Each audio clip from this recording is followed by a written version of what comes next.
মায়ের হাতের রান্না যেমন, রান্নাঘরের কদর তেমন।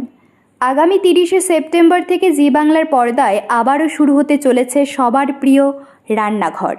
যে রান্নাঘর শোটিকে বন্ধ করে দেওয়া হয়েছিল মাস কয়েক আগে বেশ কিছু বিতর্কিত বিষয়ের উপর ভিত্তি করে, সেই রান্নাঘরের স্বাদ আবারও ফিরতে চলছে অগণিত দর্শকদের সামনে। তবে এবারে শুরু হতে যাওয়া রন্ধন বিষয়ক নন ফিকশন শোতে সঞ্চালিকা হিসেবে আর রাখা হলো না অভিনেত্রী সুদীপা চ্যাটার্জিকে। যে সুদীপা চ্যাটার্জির সঞ্চালনায় জি বাংলার এই রান্নাঘর হয়ে উঠেছিল ভোজন রসিক বাঙালিদের নিজের রান্নাঘর। যে রান্নাঘরের যাত্রাটাও শুরু হয়েছিল 2005 সালে সুদীপা চট্টোপাধ্যায়ের হাত ধরেই, যার হাত ধরেই রান্নাঘর হয়েছিল এশিয়ার সবচেয়ে দীর্ঘতম কুকারি শো। প্রতিষ্ঠা পেয়েছিল ভারতের তৃতীয় দীর্ঘতম টেলিভিশন শো হিসেবে। সেই রান্নাঘরে আর দেখা যাবে না সবার প্রিয় সুদীপা চ্যাটার্জিকে, দেখা যাবে না সে অতি পরিচিত গা ভর্তি গয়না আর রংবাহারি শাড়িতে অনেকের প্রিয় সঞ্চালিকাকে।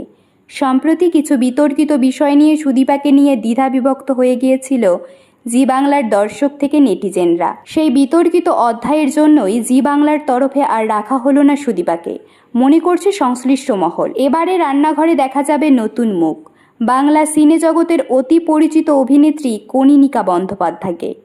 সুদীপার পরিবর্তে কনীনিকা প্রিয় রান্নাঘর শোটিকে কতটা এগিয়ে নিয়ে যেতে পারে সেটা অবশ্য সময়ই বলবে। সুদীপাকে রান্নাঘরে না রেখে জি বাংলা কতটা ঠিক করলো তা হয়তো দর্শকরাই বলবে, কারণ সেই বিতর্কিত অধ্যায়ের পরে জি বাংলা রান্নাঘর শোটিকে বন্ধ করে দিয়ে পরিবর্তন হিসেবে শুরু করেছিল গৌরব ও ঋদ্ধিমার সঞ্চালনায় রন্ধনে বন্ধন। কিন্তু এই নন ফিকশন শোটি তেমনভাবে জনপ্রিয়তা অর্জন করতে পারেনি দর্শকদের সামনে, তাই তারা আবারও রান্নাঘরেই ফিরে যাওয়ার সিদ্ধান্ত নিয়েছে বলে নেটিজেনদের ধারণা। ছোট পর্দার অভিনেত্রী কনীনিকা বন্দ্যোপাধ্যায়ের হাত ধরে নতুনভাবে শুরু হওয়া রান্নাঘর কতটা সাড়া ফেলতে পারে বা কনীনিকাই বা কতটা জনপ্রিয় হয়ে উঠবে দর্শকদের সামনে, তা বোঝা যাবে আগামী 30শে সেপ্টেম্বর বিকেল 4:30 থেকে।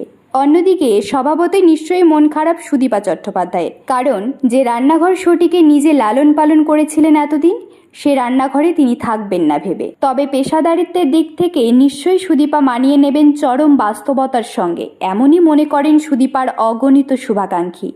তাই হয়তোবা তিনি আরও ভালো করে মনোনিবেশ করবেন তার নিজস্ব সুদীপার সংসারে। এরকম তথ্যমূলক ভিডিও পেতে আপনারা ফলো করবেন আমাদের একমাত্র ফেসবুক পেজ দ্য বংস প্রেস এবং সাবস্ক্রাইব করবেন আমাদের একমাত্র ইউটিউব চ্যানেল দ্য বংস প্রেস।